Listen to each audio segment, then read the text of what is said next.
목사님께서 기도해 주셨고요. 이제 오늘 주실 하나님의 말씀을 우리 보도록 하겠습니다. 마태복음 1장 제2장 1절에서 12절까지. 헤로드 왕 때 예수께서 유대 베들레헴에서 나시매 동방으로부터 박사들이 예루살렘에 이르러 유대인의 왕으로 나신 이가 어디 계시냐? 우리가 동방에서 그의 별을 보고 그에게 경배하러 왔노라. 헤로드 왕과 온 예루살렘이 듣고 소동한지라. 왕이 모든 대제사장과 백성의 서기관들을 모아 그리스도가 어디서 나겠느냐 물으니 유대 베들레헴이오니 이는 선지자로 이렇게 기록된 바. 또 유대 땅 베들레헴아, 너는 유대 고을 중에서 가장 작지 아니하리라. 내게서 한 다스리는 자가 나와서 내 백성 이스라엘의 목자가 되리라 하였음이니이다. 이에 헤롯이 가만히 박사들을 불러 별이 나타난 때를 자세히 묻고 베들레헴으로 보내며 이르되 가서 아기에 대하여 자세히 알아보고 찾거든 내게 고하여 나도 가서 그에게 경배하게 하라.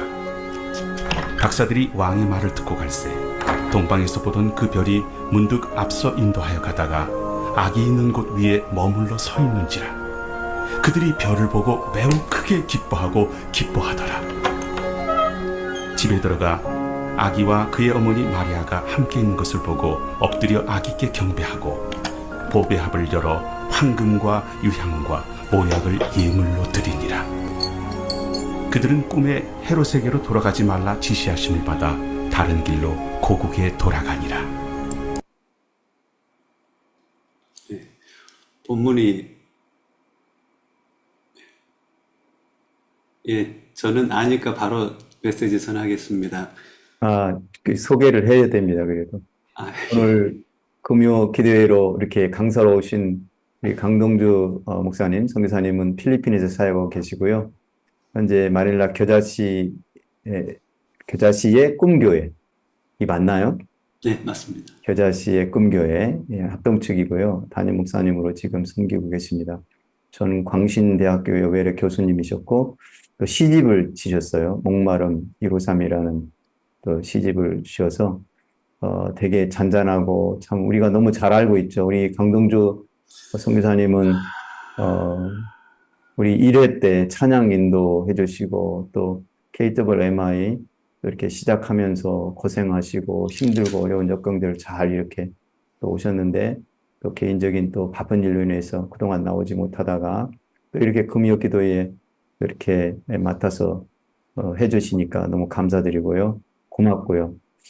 오늘 강사님이 전하실 말씀은 그 이름을 아시나요? 라는 제목으로 우리들에게 또 귀한 말씀으로 선포해 주시겠습니다. 많은 은혜의 시간 되길 바랍니다. 감사합니다. 본문이 제가 잘못 전달해 드렸는가 봅니다. 마태복음 1장 18절로 25절 말씀인데 2장을 이제 읽어줬는데 저는 마태복음 2장이 읽혀질 때마다 스타가 생각이 나요. 사실 본문에 보면 동방박사를 인도했던 별이 있지 않습니까? 영어로 하면 스타인데 하나님 나라에 스타가 저는 있다고 생각해요. 근데 그 스타는 세상에서의 스타들하고 좀 다르죠. 왜냐하면 그 10절에 보니까 그들이 별을 보고 매우 기뻐하고 기뻐했는데 동방박사가 아기께 가서 엎드려 아기에게 경배하고 예물을 드렸다 이렇게 표현되어 있거든요. 그러니까 별을 보고 기뻐하지만 예배하고 예물을 드리는 대상은 별이 아닌 아기 예수님이셨다는 것이죠. 그래서 우리를 보고 기뻐할 수 있는데요. 우리를 예배하지 않음, 우리를 높이지 않음, 그것이 하나님 나라의 스타라고 저는 생각이 들어요. 그래서 즐거이 헌신하다가 기꺼이 잊혀질 수 있는 마음, 그 마음이 참 복되고 마태복음 2장의 그 스타는, 그 별은 그 역할을 잘 감당했지 않았는가 이런 생각들이 듭니다. 준비한 말씀은 마태복음 1장 18절로 25절까지 말씀입니다. 여러분들 다 아니까요. 따로 읽지는 않겠습니다. 내용은 그렇습니다. 요셉하고 마리아하고 정혼을 했습니다. 정혼을 했는데 결혼을 하지 않은 상태에서 아내에게 이제 임신한 이 태가 나는 거죠. 그래서 요셉은 이제 의로운 사람이다라고 19절에 표현되어 있죠. 이 부분을 지혜롭게 해결하려고 이제 마리아하고 관계를 정리하려고 하는데 천사가 가브리엘이 요셉에게 나타나서 성령으로 잉태된 것이다 라고 너무 이해하기 힘든 말을 하고 이름도 가르쳐 주죠. 그 이름을 뭐라고 지어주죠? 이름을 히브리어로 예수아라고 하죠. 예수라 하라 라고 그 이름도 가르쳐 주면서 구약에 예언되어 있는 한 말씀을 하죠. 구약에 예언되어 있지 않느냐라고 하면서 보라 처녀가 잉태하여 아들을 낳을 것이요 그의 이름은 임마누엘이라 하리라 하셨으니 이를 번역한즉 하나님이 우리와 함께 계신다 라고 구약의 예언을 언급하며 이것은 하나님의 예언의 성취다. 그래서 처녀가 아들을 낳는 이 놀라운 역사에 대해서 가브리엘이 요셉을 설득을 시키는 장면이 본문의 내용입니다.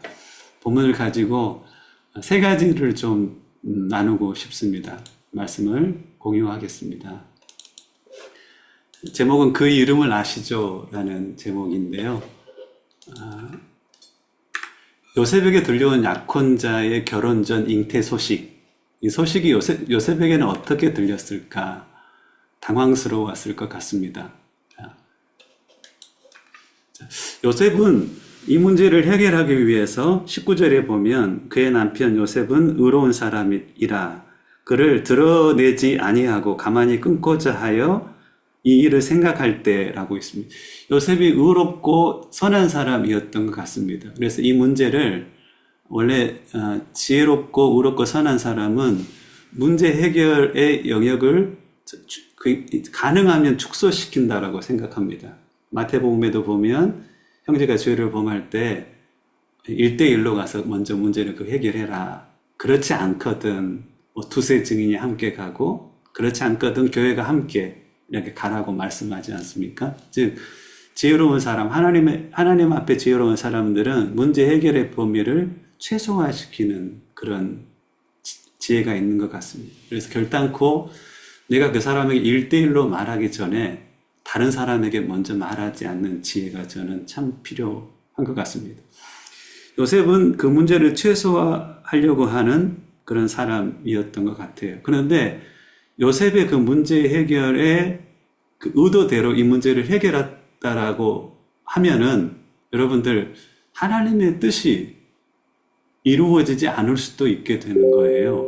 그래서 늘 하나님의 사람들은 나의 의로운 뜻과 하나님의 온전하신 뜻을 구분할 수 있어야 되는 것 같아요. 요셉의 의로운 뜻이 있었고 더불어서 무엇이 있었나요? 하나님의 온전하신 뜻이 있었습니다. 만약에 요셉의 의로운 뜻대로 했더라면 그 한 가정에서 예수 그리스도가 잘 자라나는 그 하나님의 뜻은 이루어지지 않을 수도 있을 겁니다. 저는 이것을 이렇게 정리합니다.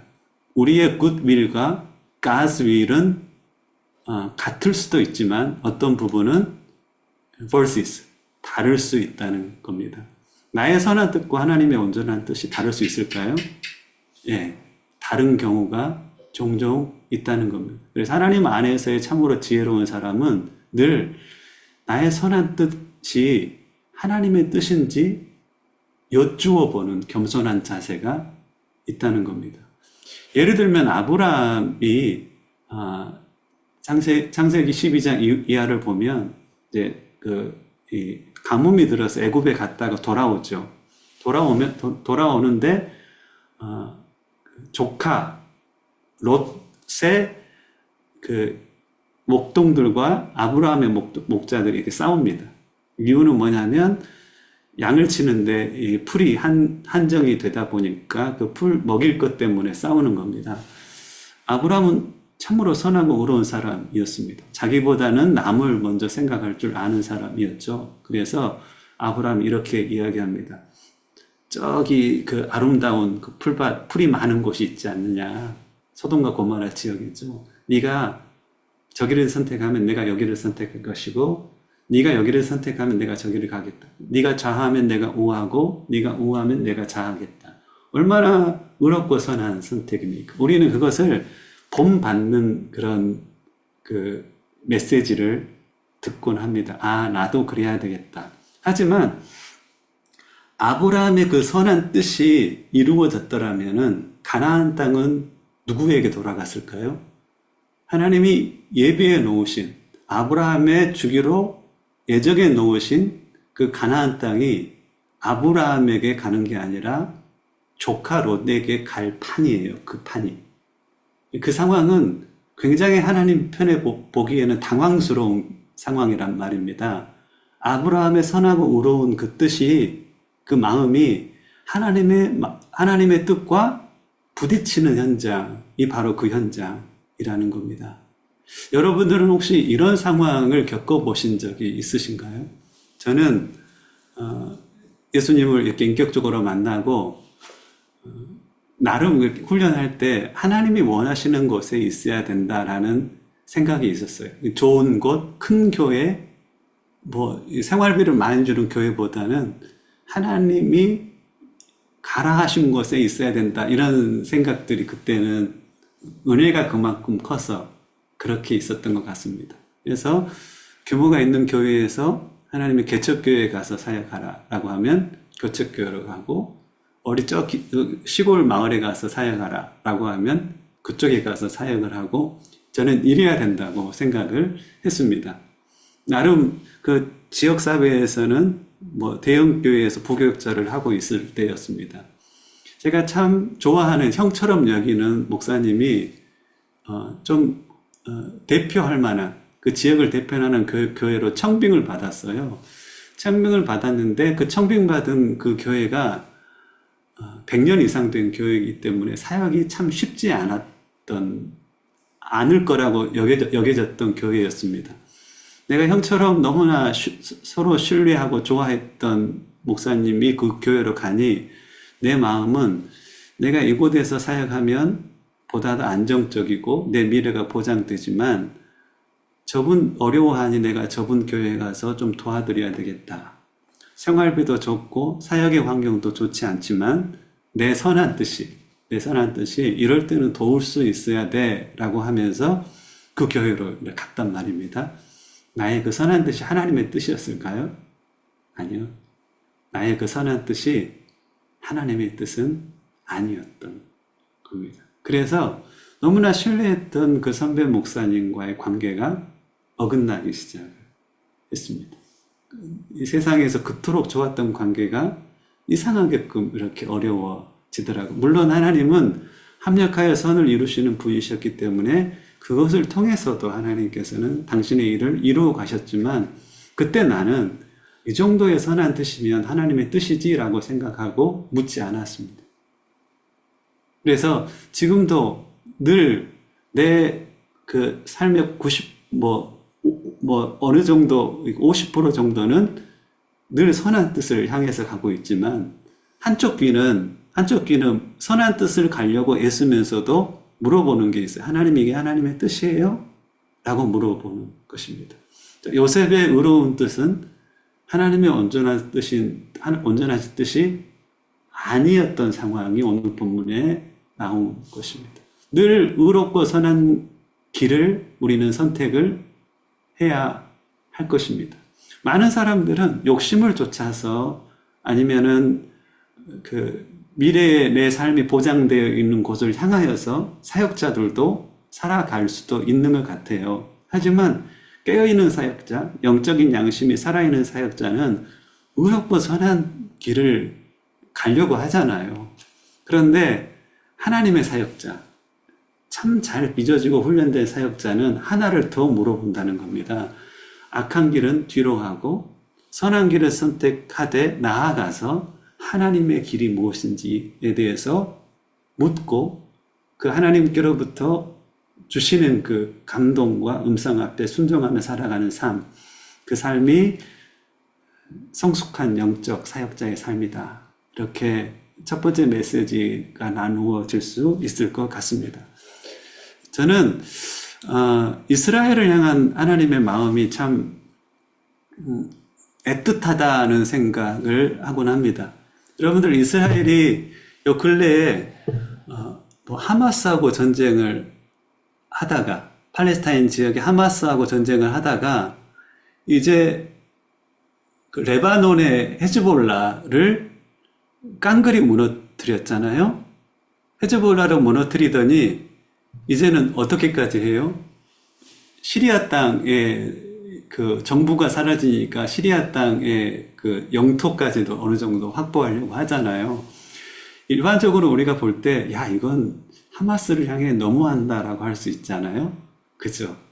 왜 그 레바논 땅까지 저렇게 쑥대밭으로 만들어 버릴까? 이런 생각도 가끔씩은 할 수도 있습니다. 그것은 우리의 의로움을 향한 혹은 사람들에 대한 연민이 가질 수 있는 마음일 것입니다. 하지만 하나님의 뜻은 무엇일까요? 왜 우리가 이스라엘을 응원해야 할까요? 시편 122편 5절에 보면 예루살렘을 위하여 평안을 구하라. 예루살렘을 사랑하는 자는 형통하리로다. 저는 늘 생각하거든요. 누구 편을 드는 게 아니라 옳은 편에 있어야 된다. 늘 그렇게 생각하거든요. 정치적으로도 우리 편을 지지하는 게 아니라 옳은 편에 있어야 된다고 늘 저는 생각합니다. 그래서 우리 편이라고 여겨지는 사람이 잘못하면 그 잘못에 대해서 평가하고 비판할 수 있어야 됩니다. 즉, 좌우 진영을 떠나서 하나님의 편에서 이렇게 나는 그 상황을 이렇게 이해하고 평가할 수 있어야 된다는 생각을 늘 하거든요. 이스라엘 향해서 보면, 그런데 그게 나의 의로운 마음이죠. 그런데 하나님은 이스라엘을 축복하는 자가 복을 받을 것이다. 이스라엘을 저주하는 자가 저주를 받을 것이다. 라고 이야기를 하거든요. 여러분들, 창세기 12장 3절에 아브라함을 향한 하나님의 축복은 이스라엘을 향한 축복인지 혹시 알고 계십니까? 민수기 24장 9절에 보면 이스라엘이 모압 땅을 이렇게 지나갑니다. 모압 왕 발락이 선지자 발람을 불러서 이스라엘을 저주하게 하죠. 저주하게 하는 그 현장에서 발람이 저주하려고 하면 하나님의 신이 감동되어서 이스라엘을 오히려 축복하고, 또 장소를 옮겨서 저주하려고 하면 하나님의 신에 사로잡혀서 이스라엘을 축복합니다. 그 축복하는 내용 중에 민수기 24장 9절 말씀에 이 말씀이 있습니다. 너를 축복하는 자마다 복을 받을 것이요 너를 저주하는 자마다 저주를 받을지로다. 이스라엘에 대한 하나님의 뜻이 그렇다는 겁니다. 우리가 그 세상의 인문학적인 관점에서 이스라엘이 어떠느냐 보다는 이스라엘을 향한 하나님의 뜻이 그렇다는 겁니다. 그들을 축복하는 자가 축복을 받고 그들을 저주하는 자가 저주를 받는다는 것이 성경에서 이야기하는 하나님의 뜻입니다. 그래서 나의 합리적이고 혹은 나의 상식적인 생각도 있지만 그것보다 더 중요한 것이 저는 하나님의 뜻이라고 생각하고, 이걸 적용할 때 제가 앞으로 선택해가는 제 사역의 길을 선택할 때도 적용을 하지만, 특별히 이스라엘을 향해서도 저는 이것 때문에 나의 선한 뜻과 하나님의 온전하신 뜻이 부딪히는 상황이 이스라엘을 향해서 있는 것을 저는 경험을 하고, 하나님의 뜻을 내가 좇아야 된다는 것을 알기에 이스라엘을 응원하고 또 이스라엘을 통한 하나님의 뜻이 이루어지기 위해서 기도하는 것입니다. 이게 첫 번째 메시지고요. 두 번째는 예수님이 동정녀에서 탄생했다라고 나와 있습니다. 제가 알고 있는 이 진중권이라는 TV에 자주 나오는 분은 목사의 아들이더라고요. 목사의 아들인데 신앙생활을 하지 않아요. 왜 그러냐면 자기는 동정녀에서 예수가 탄생했다는 것이 아무리 생각해도, 과학적으로 합리적으로 생각해도 그게 받아들여지질 않는데요. 예수님의 동정녀 탄생과 예수님의 죽었다가 부활하신 부활 사건 때문에 예수님을 믿지 못하는 많은 사람들이, 생각보다 많은 사람들이 있습니다. 진중공 씨도 그 중에 한 명이지요. 예수님의 동정녀 탄생과 부활 사건의 비과학성 때문에 신앙으로 들어오지 못하는 사람들이 여러분들 주변에도 아주 많을 겁니다. 자, 이것에 대해서 이 관점을 우리가 가지고 있으면 그 사람들을 설득하는 데 도움이 되는 것 같아요. 자, 과학이라는 것은 있잖아요. 증명 가능한 지식의 총체를 의미합니다. 즉, 반복되는 현상이라서 관찰이 가능하다든가 실험실에서 증명이 가능한다든가 이것이 사이언스라고 이것을 이야기를 합니다. 과학이 아닌 것은 뭘까요, 그러면? 과학이 아닌 것은 한 가지가 아니라 두 가지가 있습니다. 과학이 아닌 것은 비과학이 첫 번째고 나머지 하나는 반과학이 두 번째입니다.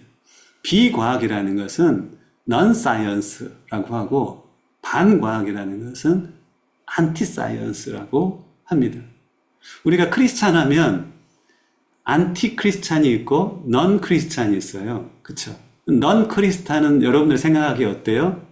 안티 크리스찬은 크리스찬이 믿는 신앙의 길에 대해서 반감을 가지고 있고 그건 아니다라고 하는 사람들이잖아요. 근데 넌 크리스찬은 뭐예요? 아직 우리가 믿는 그 신앙에 대해서 받아들여지지 않는 사람을 넌 크리스찬이라고 하잖아요. 안티 크리스찬을 대하는 느낌과 넌 크리스찬을 대하는 느낌과 확연히 다른 것처럼 사이언스가 아닌 두 영역을 우리의 다음 세대들은 저는 알고 있어야 되고 목회자들은 가르쳐 주어야 한다고 생각합니다.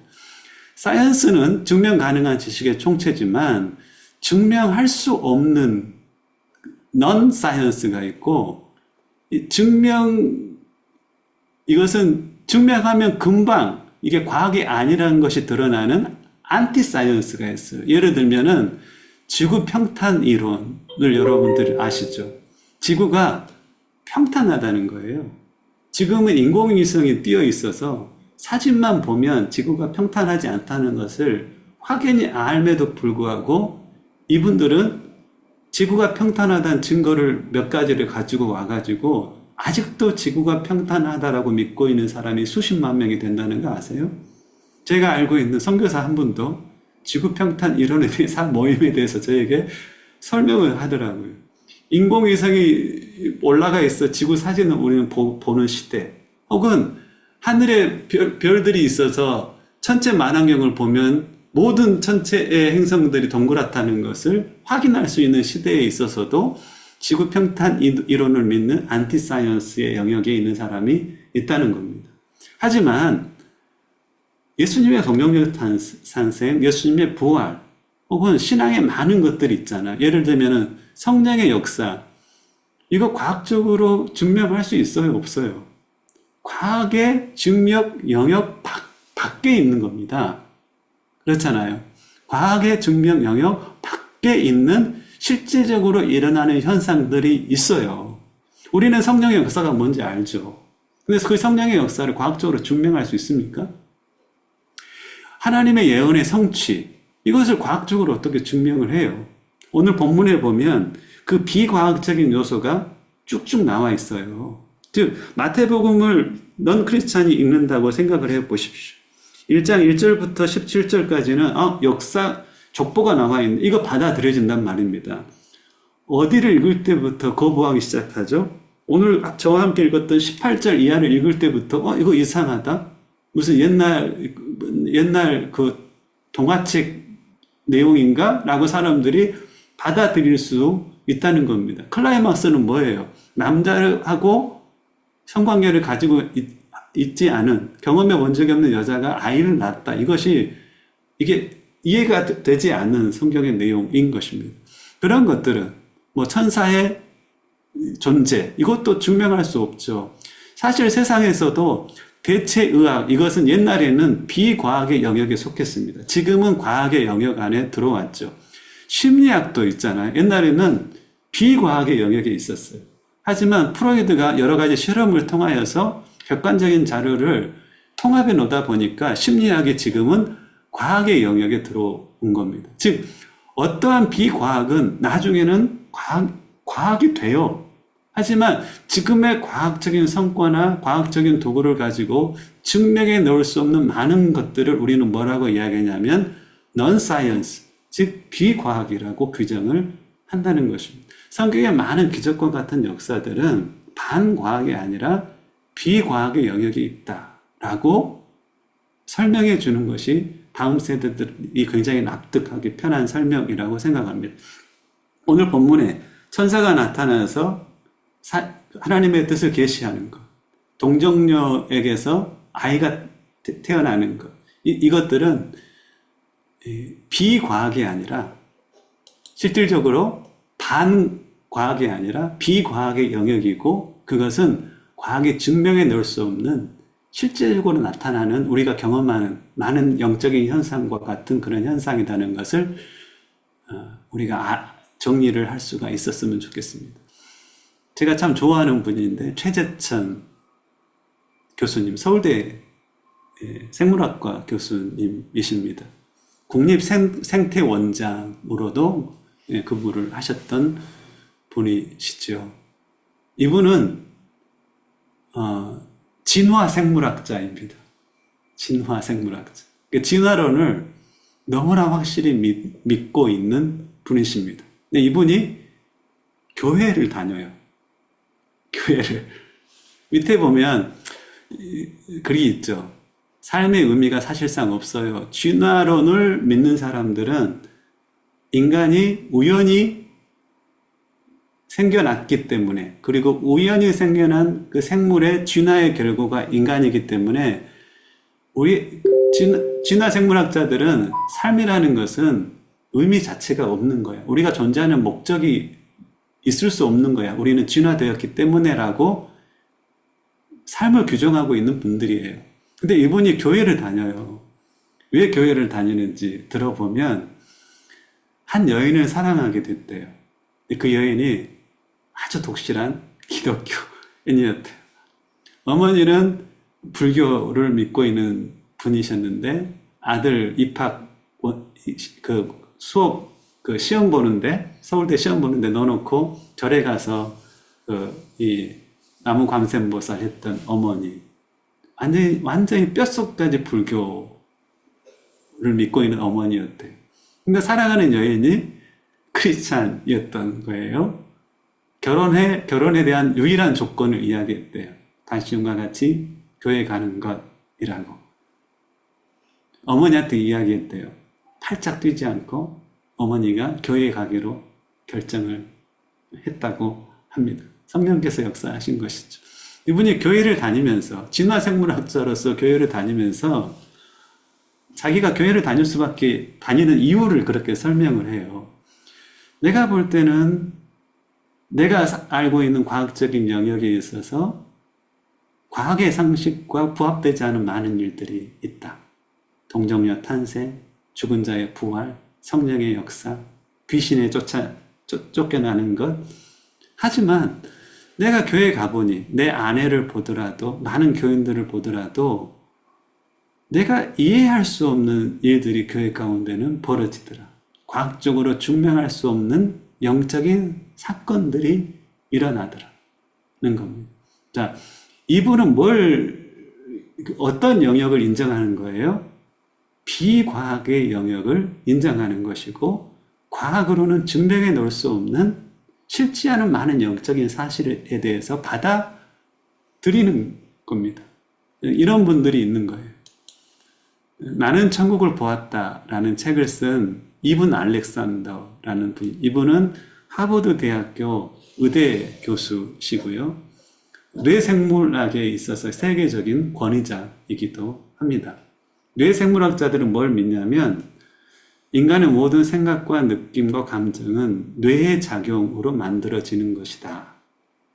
고로 뇌가 죽으면 우리의 생각과 감정은 사라지는 것이다라고 믿는 사람들이 뇌생물학자입니다. 이분도 그렇게 믿으면서 교회를 다녔어요. 늘 마음에 갈등이 있었죠. 나는 사람의 영혼은 존재하지 않고 뇌의 작용으로 생각하고 느끼는 거라고 과학적인 결과를 믿어. 이렇게 생각했던 이분이 뇌사 상태에 빠진 거예요. 뇌는 작동하지 않고 심장은 벌떡벌떡거리는 상태에 빠진 거예요. 그리고 이 영혼은 몸으로부터 분리되어서 천국을 다녀온 거예요. 이 탁월한 세계적인 뇌생물학 권위자가. 그 뒤로 7일 이후에 이제는 호흡기를 빼내야 된다라고 의사들이 진단한 그때쯤 살아났어요.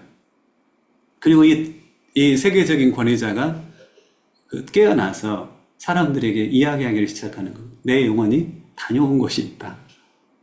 이 영역이 무슨 영역일까요? 이분이 막연하게 생각했던 비과학의 영역을 실존이 경험한 거예요. 실존이 경험한 거. 그래서 과학의 이 비과학의 다른 이름을 뭐라고 하냐면 바로 초과학이라고 하는 거. 과학으로는 증명할 수 없는 영역을 비과학이라는 언어를 쓰기도 하지만 또 어떤 언어를 쓴다고요? 초과학이라는 언어를 쓰기도 하는 것이죠. 자, 제가 자료를 한번 찾아봤습니다. 사이언스와 넌 사이언스의 차이. 자, 한번 같이 소리 끄고 음성 끄고 읽으시면 좋겠습니다. 시작. 과학과 비과학은 결코 우열 관계가 아니다. 우열 관계가 아니다는 건 뭐예요? 과학과 비과학은 누가 위에 있고 누구는 아래에 있고 이 관계가 아니다는 과학자의 지금 이야기입니다. 과학과 비과학은 결코 우열 관계가 아니다. 과학과 비과학의 경계는 언제든 변화될 수 있다. 예를 들면 심리학도 비과학이었다가 과학이 되고 대체의학 중에 어느 부분은 비과학이었다가 과학이 되는 것처럼 과학과 비과학의 경계는 언제든지 변화될 수 있다. 과학 그 자체는 무오류가 아니며 확실하지도 않다. 과학 자체가 사실적으로는 막 과학의 질이라고 말하는 것들은 지금까지 변화되어 왔거든요. 불확실성과 싸우는 것이 과학의 특성이다. 과학은 언제든 반증되고 뒤집힐 수 있다는 특성이 있음을 이해해야 한다. 과학자의 이야기입니다. 그것이 과학의 본질이다. 만유 인력의 가설을 주장하고 증명한 뉴턴의 물리학도 아인슈타인의 상대성 가설에 의해 많은 내용이 뒤집혔다. 아인슈타인의 일부 주장도 양자 물리학에 의해 수정되고 있다. 과학은요, 변화되고 있는 겁니다. 그래서 비과학의 영역, 달리 말하면 초과학의 영역을 과학은 증명할 수 없는 것이지 증명해서 이건 과학이 아니다 라고 말하고 있는 것은 아니라는 겁니다. 그러면 우리의 삶을 보면서 과학을 신봉하는 자들이 무엇을 보고 기독교를 믿는 신앙을 받아들일 수 있을까요? 우리의 초상식적인 삶 혹은 초과학적인 어떠한 우리의 그 사역의 이 열매들, 이런 것들이 그 사람들에게는 뭐가 있는데 나는 과학적으로는 증명할 수 없어 라고 하면서 건강한 퀘스천 마크를 찍는 겁니다. 의심을 하는 게 아니라 질문을 하는 거죠. 그때 우리가 뭘 이야기할 수 있어야 돼요? 당신이 지금 고민하는 것은 비과학에 대한, 다른 언어로 초과학에 대한 의문입니다. 그리고 사실적으로 과학과 비과학은 우열관계에 있는 것이 아니라 그 영역은 언제든지 변화되어져 왔습니다. 그 살아계신 하나님을 과학으로는 증명할 수 없지만 나는 만났고 그 살아계신 하나님과의 만남이 나의 삶을 이렇게 변화시켰습니다. 라고 증거할 수 있는 것이 상식과 합리성과 과학을 중요하게 여기는 사람들이 우리가 전할 복음 증거의 방편이 될 수 있다는 것입니다. 자, 어떤 비과학의 다른 이름은 바로 초과학이라는 것을 본문을 통해서도 우리가 한번 마음에 새겨 보았으면 좋겠습니다. 자, 오늘의 주제인데요. 오늘은 그 이름을 아시죠? 라는 제목으로 설교 제목을 삼았습니다. 오늘 본문에 나타난 이름들이 있는데요. 그 이름을 여러분들 혹시 찾아볼 수 있을까요? 본문에 이름들이 막 나옵니다. 이름은 원래 세 가지가 있다는 거 혹시 여러분들 아십니까? 사람들에게 있어서는 원래 성경에 나와 있는 이름은 세 종류가 있습니다. 첫 번째는 부모님이 소망하며 지어진 이름이 있습니다. 뭘 소망하냐면 너는 이런 존재가 되어라, 너는 이런 역할을 하여라 라고 하는 존재와 역할에 관한 소망을 품고 지어준 이름이 있습니다. 제 이름은 강동주입니다. 부모님이 왜 동주라고 지었을까요? 동동주처럼 술 취해서 살아라 뭐 이런 의미는 아니었을까요? 윤동주처럼 시인으로 살아라 이런 생각도 아니었을까요? 동력동자에 두루 주자니 동쪽을 두루 다니며 즐겨 여행하며 살아라 뭐 이런 의미였을까요? 어쨌든 부모님이 나를 이렇게 내가 태어나자 이런 존재가 되기를 혹은 이런 역할을 감당하기를 하면서 그 소망으로 지어진 이름들이 있다는 겁니다. 오늘 본문에는 요셉 혹은 마리아가 있습니다. 요셉의 부모님은 무슨 생각으로 요셉이라고 지어졌을까요? 구약에 그 놀랍게 하나님의 뜻을 섬겼던 요셉과 같이 살아라. 그런 존재와 역할에 대한 소망을 품고 이름을 지어준 겁니다. 마리아는 흔히 우리가 생각하는 영이 이런 이야기 있을 수도 있어요. 아주 흔한 이름, 하지만 아름다운 이름이죠. 자, 부모님이 지어준 이름이 있습니다. 두 번째는요, 어떤 이름이 있을까요? 오늘 본문에 나와 있는 태어난 아이에게 천사를 통하여서 하나님이 정해준 이름이 있습니다. 하나님이 정해준 이름도 똑같아요. 이름이라는 것은 존재와 역할이 그 안에 담겨 있어요. 하나님이 너는 이러한 존재가 되어라, 너는 이러한 역할을 하여라 라고 계획하고 지어준 이름이 있습니다. 오늘 본문에는 바로 예수와, 즉 나의 백성을 저희 죄에서 구원할 자라는 역할에 관한 이름을 지어준 것이지요. 이게 바로 하나님이 지어준 이름입니다. 여러분들 에베소서 3장 15절에 보면 하나님을 이렇게 표현합니다. 땅의 족속들에게 이름을 주시는 우리 하나님 앞에 무릎을 꿇고 비노니라고 바울이 기도하고 있어요. 하나님이 우리에게 이름을 지어준대요. 우리를 향하여 이름이 있다는 것은 무슨 의미일까요? 여러분, 하나님이 여러분들에게 가지고 있는 이름이 있다는 거 아세요? 고유명사로서의 이름이 아니라 너는 이러한 존재가 되어라, 너는 이런 역할을 하여라 라는 계획을 가지고 여러분들을 향하여 바라보시며 부르는 이름이 있다는 겁니다. 즉 강뭐뭐가 아니라 안익현 선교사님을 향하여 너는 이러한 존재가 되어라, 너는 이러한 역할을 해 주어라 라고 하는 하나님의 뭐가 있다는 거예요? 계획과 소망이 담긴 하나님의 부르심이 있다는 거예요. 부르심. 그게 우리의 하나님이 지어준 이름입니다. 성경에 보면 아브람인데 아브라함이라는 이름을 주잖아요. 사례지만 사라라는 이름을 하나님께서 주시잖아요. 베드로는 이전부터 베드로가 아니었어요. 바요나 시몬이라는 이름이 있었어요. 하지만 그 시몬이 여러분들 반석과 같은 성품을 가지고 있는 사람이 아니라는 거 잘 알죠. 감정적으로 불완전하고 의욕은 있지만 항상 실수하고 반석과 같은 존재가 아니지만 시몬을 향하여서 너는 반석과 같은 존재가 되어라. 혹은 너의 믿음 위에 교회가 세워지는 그 역할을 하여라 라고 하는 시몬을 향한 하나님의 그 존재의 역할을 향한 하나님의 부르심의 소망이 담긴 하나님의 이름이 있었어요. 우리 각 사람을 향한 이름이 있어요. 여러분들 혹시 그 이름을 아세요? 저는 적어도 사역자들은요, 하나님이 나를 향하여 뭐라고 부르시는지, 다름 아닌 하나님이 나의 존재와 나의 역할에 대해서 어떤 계획을 가지고 계신지는 알아야 된다고 생각해요. 그건 옵션이 아니라 필수죠. 모르고 있으면 방황하지 마시고 깊이 기도하고 나아가 하나님, 나의 존재와 나의 역할에 관한 하나님의 뜻이 무엇입니까? 라고 물어야 하는 겁니다. 그리고 그 뜻을 받고, 즉 나의 이름을 알고 살아가야 하는 겁니다. 하나님이 나를 뭐라고 부르는지, 하나님이 나의 삶을 향하여 계획이 무엇인지에 대해서 우리는 알아야 하는 겁니다. 저를 하나님이 처음 부르실 때 저에 대한 하나님의 소망과 뜻을 제게 알려주셨어요.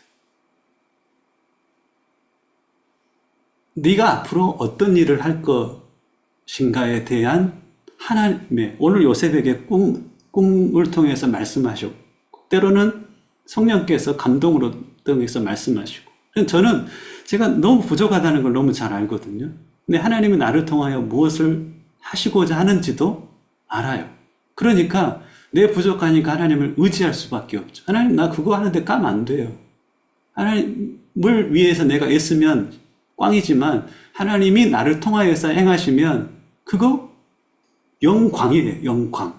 하나님의 영광을 위해서 그 도구로 나를 써주세요 라고 기도하는 거죠. 사역자라서 방황하지 않았으면 좋겠어요. 저는 맨발의 성자라고 불리우는 최춘선 할아버지에 대한 그 마음에 너무나 가슴 뭉클함이 있습니다. 그는 하나님의 부르심이 뭐였어요? 맨발로 언 땅을 밟으며 복음을 전하는 거였어요.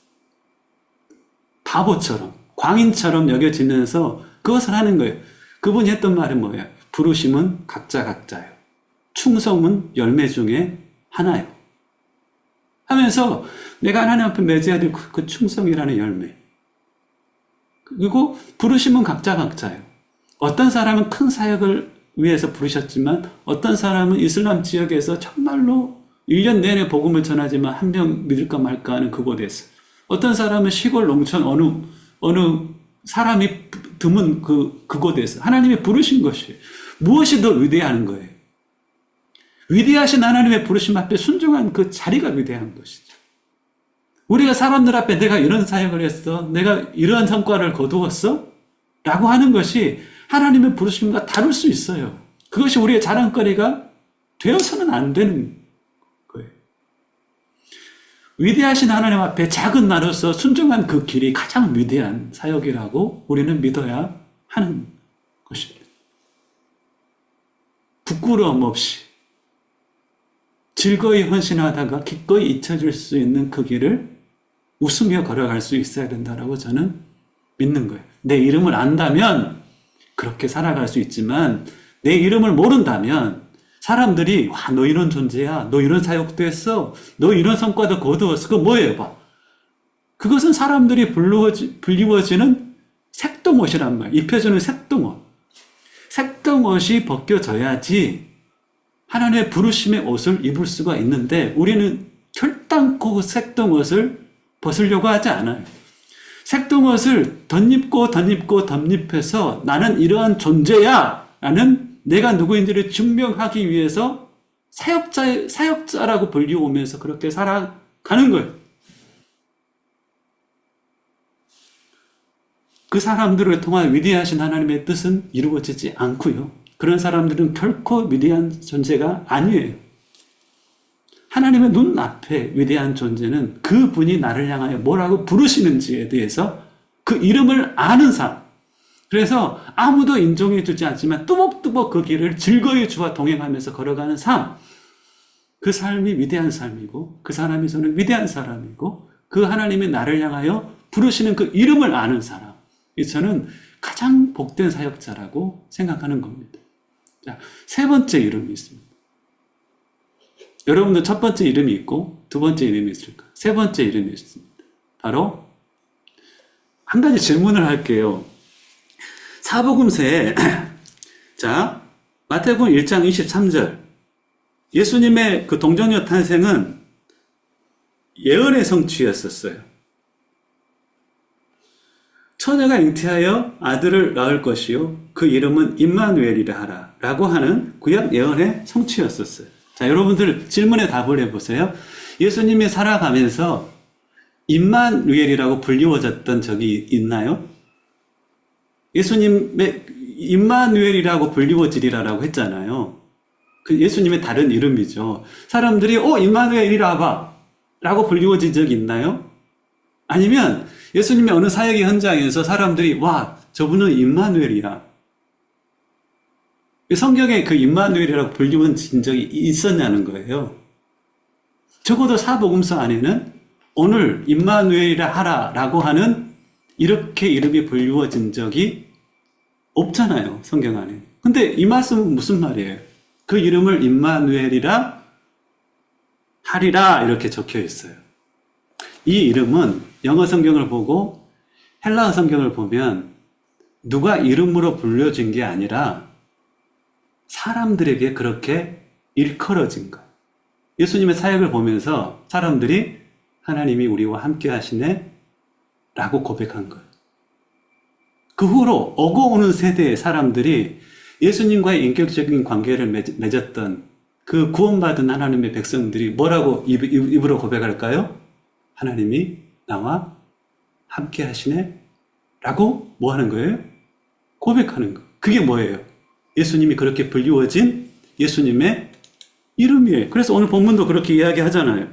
그의 이름은 임마누엘이라 하리라. 이름이 뭐라고요? 그 존재와 역할에 관하여서 사람들에게 고백되어지는 그 고백이 바로 이름이에요.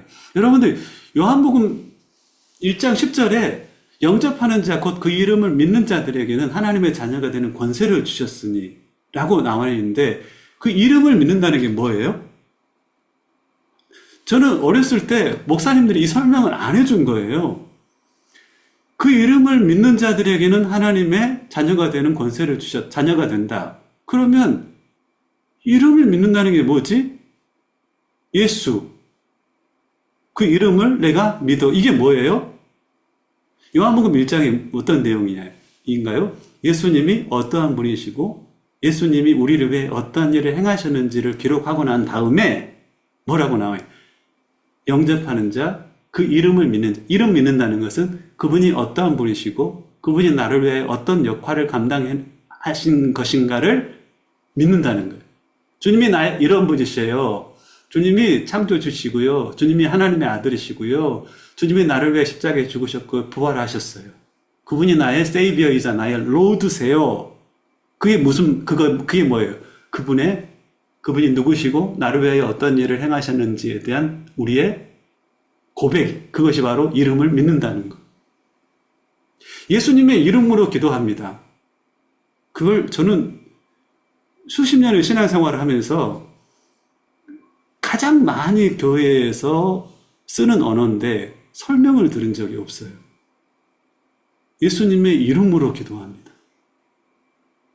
예수님의 어떠함, 예수님의 마음을 붙잡고 예수님의 뜻을 쫓아 예수님의 능력을 힘입어서 기도합니다. 이러면 이해가 되는 거예요. 다른 의미가 아니라 그 이름에는 그분의 존재와 그분의 능력과 그분의 역할에 관한 우리의 고백이 있는 것. 그 고백을 가지고 기도하는 것. 그게 예수님의 이름으로 기도하는 것. 그러면 그 뜻대로 구하는 모든 그 기도는 응답되어지는 건데 우리의 기도 안에 뭐가 없는 거예요? 예수님의 이름이 없는 거예요. 입으로 말하는 예수 이 말이 아니라 그 안에 예수님의 존재에 대한 고백, 예수님의 역할에 대한 고백이 없는. 자, 그 예수님이 어떻게 불리워졌냐면 임마누엘이라고 불리워졌다는 거예요. 여러분들이 다 주님을 향해 고백하는 게 뭔가요? 주님이 나와 함께 계시네? 이 고백을 하잖아요. 그 이름을 고백하는 거예요. 자, 우리에게 주어진 가장 귀한 그 이름, 그것은 바로 예수와 임마누엘이. 예수와는 뭐예요? 나를 죄의 형벌과 죄의 오염과 죄의 능력에서 구원하신 분. 나를 죄의 형벌에서만 구원하신 분이 아니라 성경 전체를 봤을 때 그래서 죄의 형벌에서 구원해서 죽어서 죽어서 지옥 안 가고 천국 가게 해주시는 분, 이것만이 아니라 내가 얼마나 죄로 오염되어 있어요. 그 오염으로부터 나를 구원하시고 실질적인 나의 삶에 있어서 죄와 싸울 때 죄의 능력이 얼마나 강해요. 그래서 하지만 그 죄의 능력으로부터도 나를 구원하신, 모든 죄의 문제로부터, 그 죄의 형벌과 죄의 오염과 죄의 능력으로부터 나를 구원하신, 죄와 싸워본 자는 이 구원이 얼마나 놀라운 구원인지에 대해서 알잖아요. 그분을 향한 나의 고백이 뭐예요? 주님이 예수와이십니다. 예수님이십니다. 그분이 나의 죄에서 나를 건지신 분이십니다. 구원하신 분이십니다. 죄의 노예로 팔려가 있는, 그래서 그 죄로부터 어떻게 벗어나려고 해서 벗어나지 못했던 나의 삶을 속량하신 분이세요. 값을 주고 구속하신 분이었어요. 당신의 생명을 바쳐서 나를 구원하신 그 분에 대한 고백이 뭐예요? 예수와라는 거. 예수라는 고백이 바로 고. 그리고 그분은 나에게 있어서 어떤 분이시냐면 나와 예수의 영으로 함께 계신 분. 이 임마누엘의 고백이 없는 자들을 향한 고린도전서 3장 16절의 고백이 그거잖아요. 하나님의 성령이 너희 안에 거하시는 것을 왜 알지 못하느냐. 여러분들, 이 두 가지의 고백을 내가 누구든지 주의 이름을 부르는 자는 구원을 얻으리라. 구약의 말씀이자 로마서 10장 13절의 말이에요. 이 말이 무슨 말인지 알잖아요. 이제 주님이 나의 예수와이십니다. 주님이 나의 삶 가운데 임마누엘 되십니다. 라고 그렇게 고백하는 자는, 그 이름을 부른다는 것은 그 고백을 마음으로 믿고 입으로 시인하는 그런 자는 무엇을 얻는다는 거예요? 구원을 얻는 거예요. 주여 주여 그냥 그렇게 하는 자가 구원을 받는다는 게 아니라 그 이름을 나의 고백으로 고백하는 자가 구원을 받는다는 겁니다.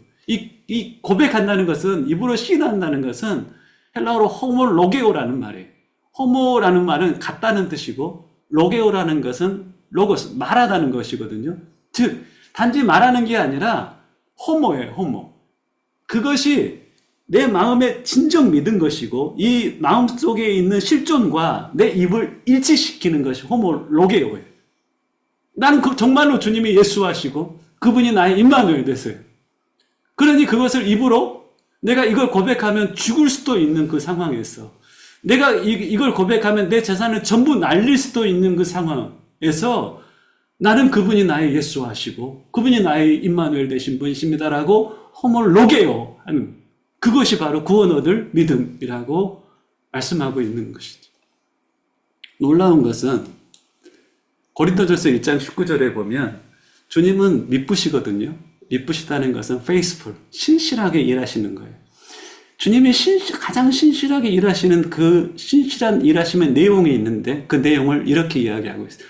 너를 불러 죄로부터 구원해서 에클레시아 해서 그의 아들 예수 그리스도 우리 주와 더불어 교제케 하시는 하나님은 미쁘시다. 이 말이 뭐예요?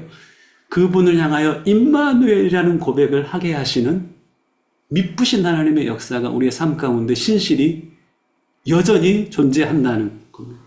너희들이 구원받는 목적이 뭔지 아느냐? 살아계신 그분과의 교제를 통하여서 그분을 임마누엘이라고 고백하게 하는 것, 그것이 바로 미쁘신 하나님의 신실한 우리를 향한 사역이라는 겁니다. 우리가 교인들을 향하여 가르쳐야 될 게 뭔가요? 예수 믿고 구원받아 천국 가라, 이건가요? 아니, 온전한 구원, 죄의 형벌과 죄의 오염과 죄의 능력으로부터 구원받아 주님과의 친밀한 교제 가운데 살아가게 하는 것, 참된 예배자로 살아가게 하는 것, 그것이 바로 사역자가 성도들을 향하여 감당해야 될 것이라는 것이죠. 데살로니가서 5장 10절을 제가 읽어드리겠습니다. 데살로니가 5장 10절에는 좀 더 이것을 완곡하게 표현하고 있습니다. 들어보십시오. 예수께서 우리를 위하여 죽으사 우리로 하여금 깨어있든지 자든지 자기와 함께 살게 하려 하셨느니라. 주님이 우리를 위하여 죽으신 목적이 뭐예요? 깨어있든지 자든지 자기와 함께 살게 하려 하십니다. 주님과 동거하고 주님과 동행하며 주님과 동역하는 삶을 살게 하기 위하여서 주님이 우리를 위하여 죽으셨다라고 데살로니가전서 5장 10절에는 이야기하고 있고, 다윗은 시편 131편에서 내 삶에 있어서 가장 소중한 일은 바로 주님과 교제하는 일이다. 주님의 품 안에 거하는 것이다 라고 말씀하고 있습니다. 사역자로서 우리가 잃어버린 것들이 있어요. 뭘까요? 이 가장 귀한 이름을 잃어버리며 살아갈 수 있습니다. 죄와 주님을 의지하여 죄와 싸우며 이겨가는 삶, 주님과 동거하고 주님과 동행하며 주님과 동역하는, 주님보다 앞서지 않고 주님을 위하여 내가 애쓰는 자리에서 나아가 깊어져서 주님이 나를 통하여서 일하는 그 사역을 감당하는 것, 그것이 이 이름이 희미해져 가는 우리들의 모습이 있을 수 있다라는 생각들을 해보았고, 다름 아닌 제 모습이 그렇습니다. 제 삶에 있어서 축제는 이 두 이름을 회복하는, 마태복음 1장에 나와 있는 예수님의 두 이름을 회복하는 것이 제 삶의 가장 중요한 숙제라고 생각합니다. 나의 이름들, 여러분들 부모님이 지어준 이름 뭔가요? 한번 이야기해 보실래요? 나는 이다, 강동주, 고경수, 김경련, 나의 이름입니다. 그리고 하나님이 존재와 역할을 계획하고 지어준 내 이름은 뭔가요? 그것도 아마 있는 분들 있을 겁니다. 너 그 부르심의 소망 잊지 않고 살아가야 돼. 지금 희미해져 있지?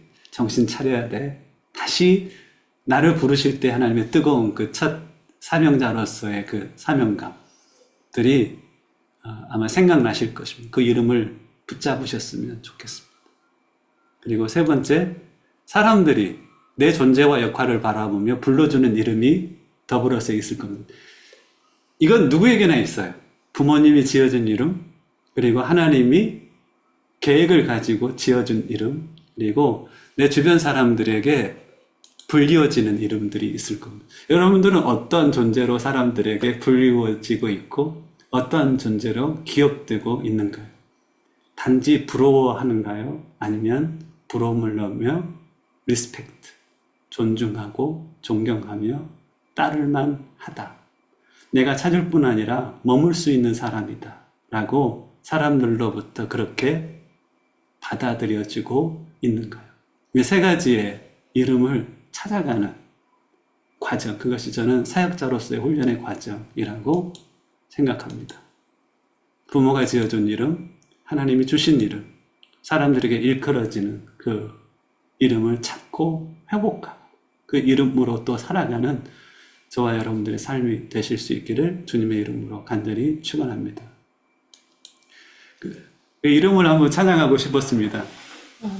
찬양만 함께 같이 했으면 좋겠습니다.